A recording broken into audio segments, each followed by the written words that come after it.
Hello guys, in this video I am going to show you how to search for a flight on the Royal Jordanian Airlines application. But first I just want to mention, don't forget to subscribe to my channel, because at 10,000 subscribers I am going to show you my whole YouTube revenue statistics and growth strategy, how to make money online. Now let's jump into it.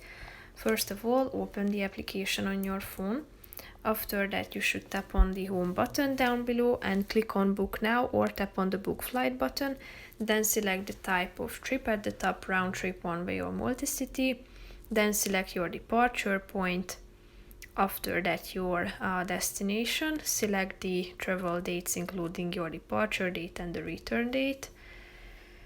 So tap on this section and then select it. After that, you should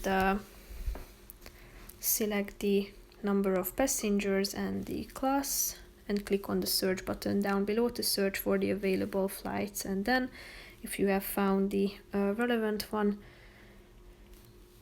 you should be able to book the ticket. So that's pretty much it for this video, guys. See you in the next one. Bye bye.